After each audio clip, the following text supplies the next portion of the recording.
Здравейте и добре дошли в Влогмас ден 18. И нека да преминавам към моите много любими календари. Първият е с биочайове.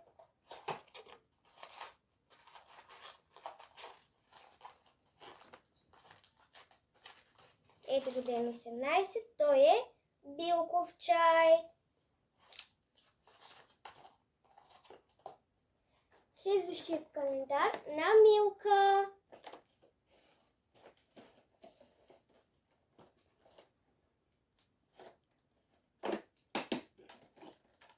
Има снежен човек.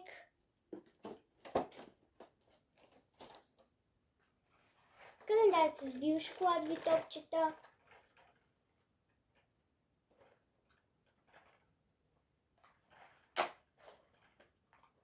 Ето го и биошоколадовото топче. Календарите на Синсей.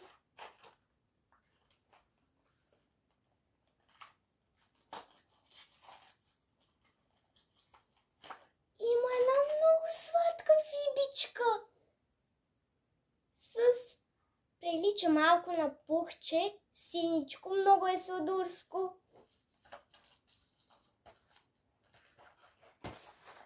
Следващият календар на Синсей. Този календар на Синсей винаги дрънчи.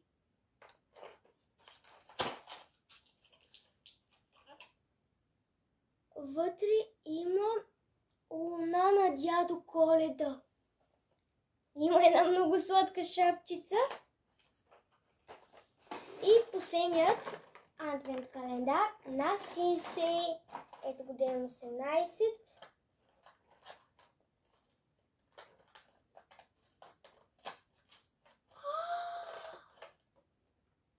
Има сквиши! Дядо Коледа! Отдолу има една дупчица за химикал и молив. Това е невероятно нещо! Просто е много меко. Аз обожавам сквишита. Просто е невероятно. Календарът с мочита.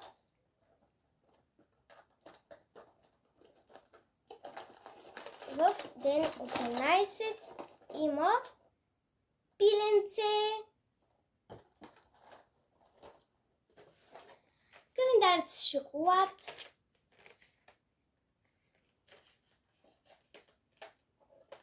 Има снежно човече. Днес получихме две шоколадови снежни човечета от календарът на Милка и от този с шоколад. Календарът на Плейдог. Ето го ден 18. Има къщички. Отдолу има и съняк по тях. Ето ще обърна да се види.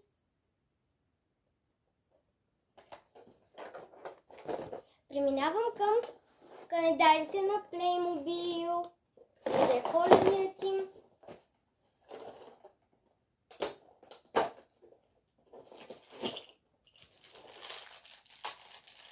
И нека да видим какво има в ден 18. Махна се едната дръжчица. Сега ще я сложа. Ето. Готово. В ден 18 има чантичка, която е много сладурска. Даже има и малко отделение. И едно мъченце, което се слага в чантичката. Сега ще ви покажа. Ето така. Много е сладко. Последният календар на Playmobil.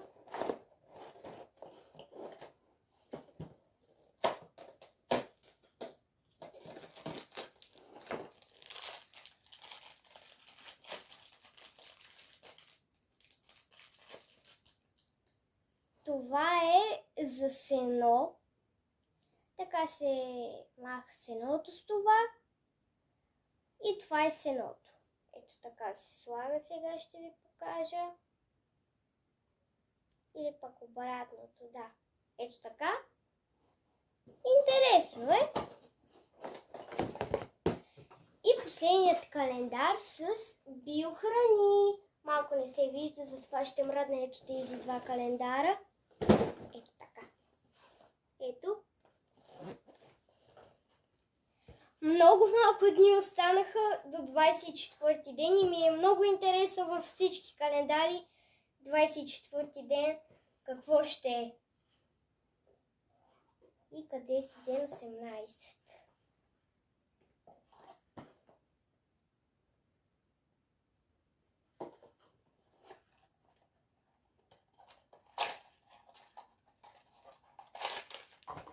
Това е микс от печена соя, бадеми с подправки. Ето, и кутийката е много красива. Ето я. И нека да преминавам към следващото нещо. И сега продължавам с коледното ми предложение за маникюр. Преди да продължа, ще ви покажа днескашното скрънчи, което мама ми падна едното лакче. Сега ще го дигна. Ето това прекрасно скрънчи с панделка в моят любим цвят лилаво. Много е красиво. И сега ще ви покажа какво е нужно за този коледен маникюр.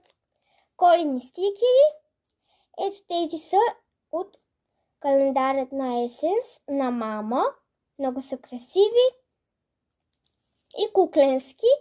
Следващите стикери. Тук има една много сладурска шапчица.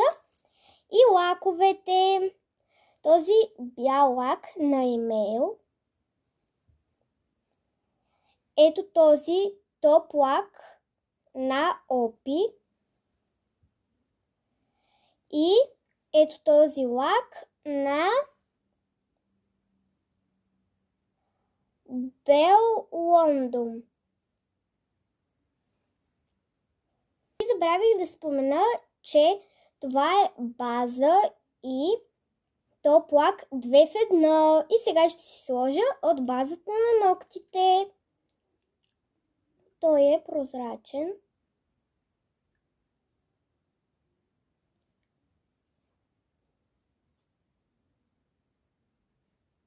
Вече си сложих базата. И сега ще изчакам да изсъхне и ще си сложа белият лак. Вече изсъхна базата доста бързо. Аз обожавам да си лакирам ногтите. И сега ще сложа този бял лак.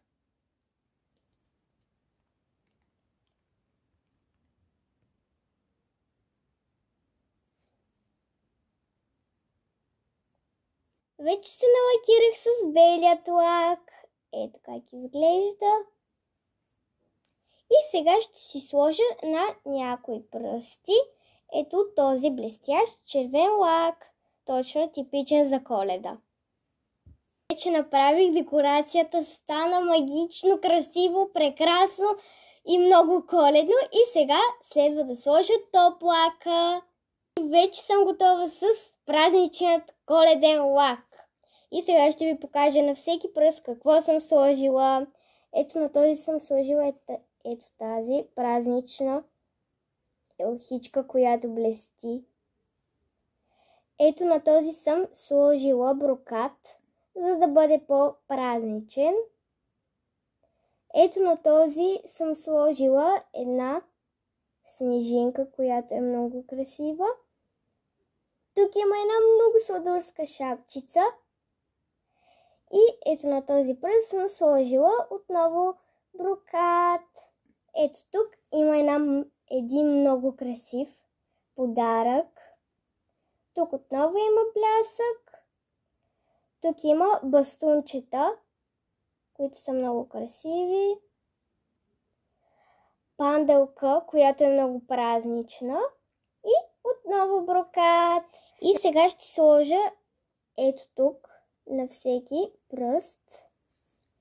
Ето от този подхранващ молив на Trend Up. И сега на всяко пръстче ще си сложа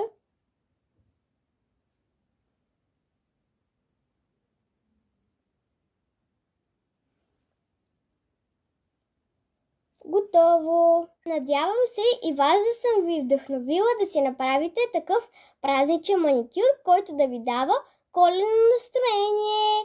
Ако ви е харесало видеото, абонирайте се за канала ми, оставете палчетата нагоре. Също отдолу ще оставя инстаграмът ми, ако искате ме последвайте. Целувки, прегръдки и до скоро!